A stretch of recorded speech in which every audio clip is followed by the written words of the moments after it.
¿Cómo les va?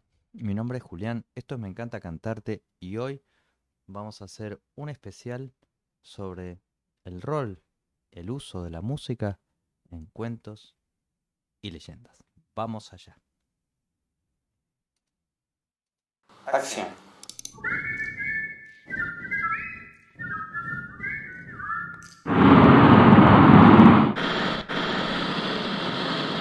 Bueno, no pretende ser esto un programa exhaustivo, aclaro, no, pero sí una reflexión sobre cómo aparece representada la música, los músicos, el canto, los instrumentos, en algunos cuentos y leyendas infantiles, y no tanto, pero que han tenido sus versiones para niños y para niñas.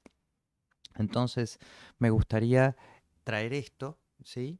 Para que aquellas personas que les interese, maestros, maestras, padres, madres, tíos, abuelas, cualquiera, ustedes, niños, niñas, chicos, estudiantes, que tienen que hacer algún trabajo y reflexionar sobre los cuentos infantiles y las leyendas y el uso de la música, les dejo este trabajo. Decidí tomar algunos de los más clásicos.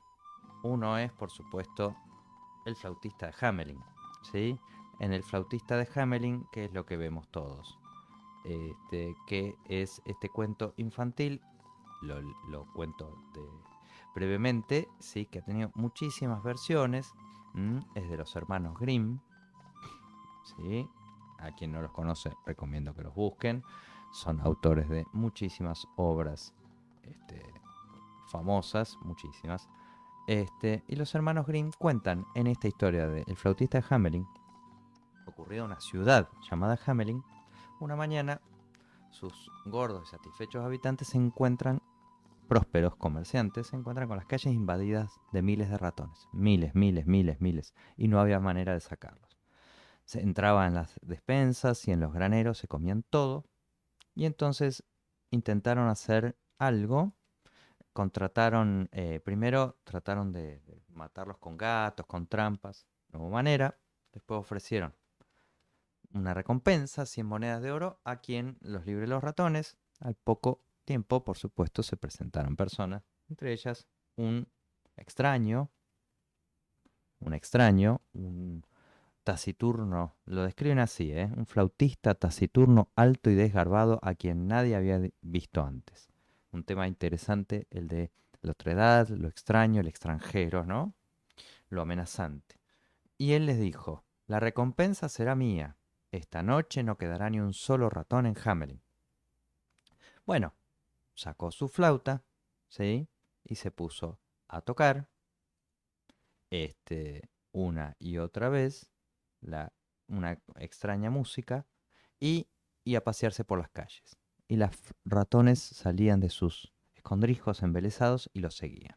Bueno, se lo llevó lejos de la ciudad hasta un caudaloso río y al intentar cruzarlo para seguir al flautista, todos los ratones perecieron ahogados. Esa es la historia.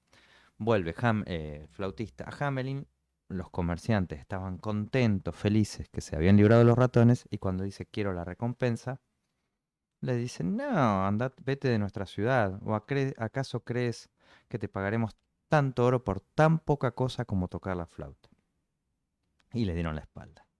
Bueno, furioso por la avaricia y la ingratitud de los jamelinenses, el flautista hizo como el día anterior, volvió a tocar una melodía otra vez, y esta vez en vez de los ratones, quienes le empezaron a seguir fueron los niños, las niñas del pueblo, que dice, cogidos de la mano y sonrientes formaban una gran hilera, sorda a los ruegos y gritos de sus padres que en vano, entre sollozos de desesperación, intentaban impedir que siguieran al flautista. El flautista se lo llevó muy lejos. Entonces en la ciudad solo quedaron los opulentos habitantes y sus bien repletos graneros y bien provistas despensas, protegidas por sus sólidas murallas y un inmenso manto de silencio y tristeza. Los hombres de la ciudad comprendieron que habían sido avaros e injustos y entregaron al flautista una enorme cantidad de monedas de oro. El flautista hizo regresar a los niños, pero rechazó el dinero y se alejó tocando con su flauta una melodía dulce y hermosa. Todos admiraron al joven músico y se prometieron a sí mismos ser mejores personas de allí en adelante. ¿Sí?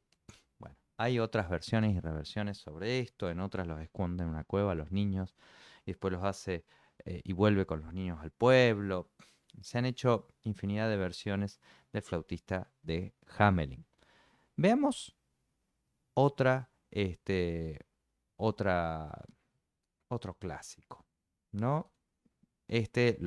No solo se hizo famoso por el cuento, sino porque además lo habrán visto en películas y representaciones. Es La Sirenita, de otro autor infantil clásico, Hans Christian Andersen, perdón, del siglo XIX, que empieza contando así. Me gusta contar algunos de los fragmentos para que nos quede claro que hablamos en este cuento de La Sirenita, hoy en esta reacción sobre el uso de la música en cuentos y leyendas. En el fondo del más azul de los océanos había un maravilloso palacio en el cual habitaba el rey del mar, un viejo y sabio Tritón que tenía una abundante barba blanca. Vivía en su espléndida mansión de coral multicolor y de conchas preciosas, junto a sus hijas, 5 bellísimas sirenas. La sirenita, la más joven, además de ser la más bella, poseía una voz maravillosa. Cuando cantaba acompañándose con el arpa, los peces acudían de todas partes para escucharla. Las conchas se abrían mostrando sus perlas y las medusas al oír dejaban de flotar. La pequeña sirena casi siempre estaba cantando y cada vez que lo hacía levantaba la vista buscando la débil luz del sol que a dura pena se filtraba a través de las aguas profundas.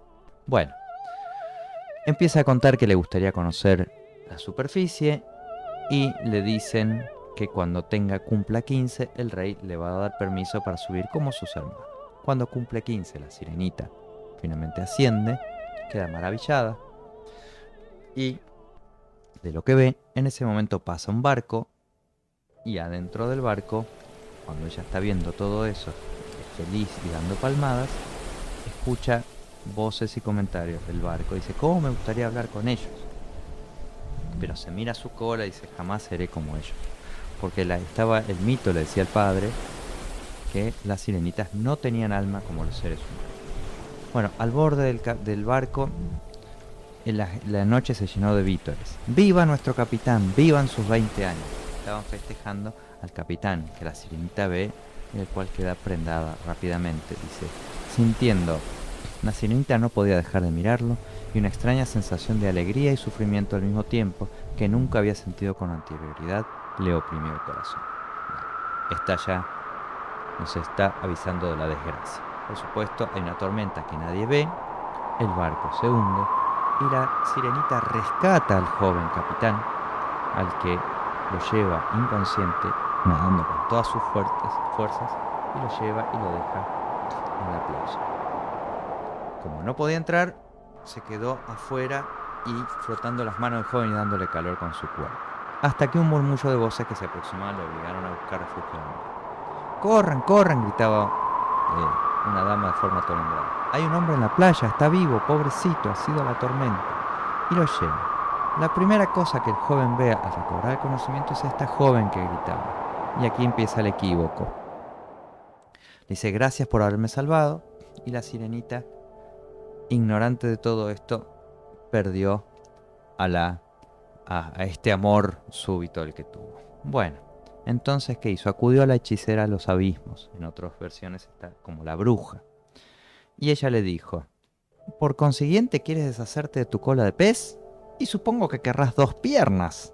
De acuerdo, pero deberás sufrir atrozmente y cada vez que pongas los pies en el suelo sentirás un terrible dolor. No me importa, respondió la sirenita con lágrimas en los ojos, a condición de que pueda volver con él. Bueno, no he terminado todavía, dijo la vieja. Deberás darme tu hermosa voz y te quedarás muda para siempre. La voz, el canto. Pero recuerda, si el hombre que amas se casa con otra, tu cuerpo desaparecerá en el agua como la espuma de una ola. La sirenita acepta este pésimo trato, llega a la playa, donde la encuentra el príncipe. Pero como ella no puede hablar, él no le puede decir todo lo que pasó y él la lleva al castillo y la cura. Pero el príncipe había quedado prendado de la dama que él creía que la había rescatado. Entonces la sirenita sufría horrores por esta situación. Bueno, ¿qué pasó finalmente? Las hermanas de la sirenita consiguen otro trato con la bruja, con la hechicera del mar, y se cortan sus cabellos y a cambio de eso ella les da un puñal mágico para que mate al príncipe. Tremendo. La sirenita muy dolida, porque el príncipe se va a casar con esta dama, la del equívoco, lo va a hacer, pero no se atreve. No se atreve. Le da un dulce beso, y no... Y dice, arrojó el arma al mar, dirigió una última mirada al mundo que dejaba y se lanzó entre las olas, dispuesta a desaparecer y volverse espuma. ¿Cómo termina el cuento? La sirenita, cuando se vuelve para ver el mar por última vez y la luz, que siempre adoraba la luz, escucha como por encanto una fuerza misteriosa que la arrancó del agua y la transportó hacia lo más alto del cielo. Sirenita, sirenita, ven con nosotras. ¿Quiénes son?, murmuró la muchacha, dándose cuenta de que había recobrado la voz. ¿Dónde están? Estás con nosotras en el cielo, somos las hadas del viento.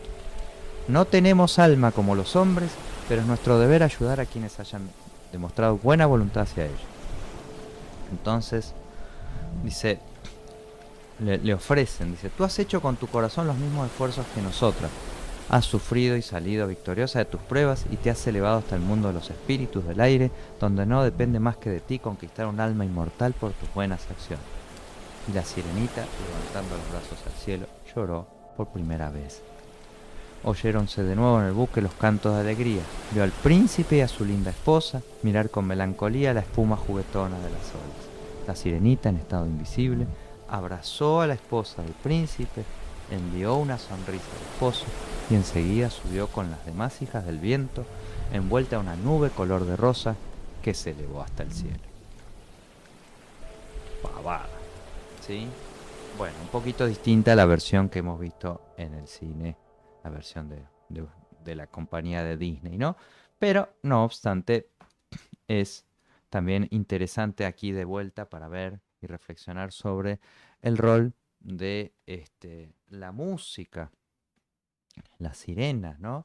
Las sirenas, ese rol peligroso y pernicioso de lo amenazante del canto, de lo amenazante del poder hablar. Bueno, se ha analizado muchísimo y tematizado mucho. No lo voy a hacer yo, sí, se los dejo para ustedes, pero sí para reflexionar esto.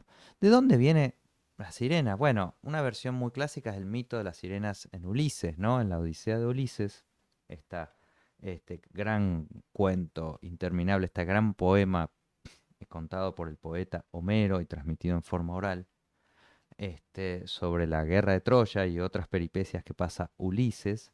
Cuando dice que vuelve, dice que las sirenas eran seres similares a las ninfas, ¿m? Y que también se ha tematizado muchísimo y también se ha representado de muchas maneras, hasta en versiones infantiles, el mito de Ulises.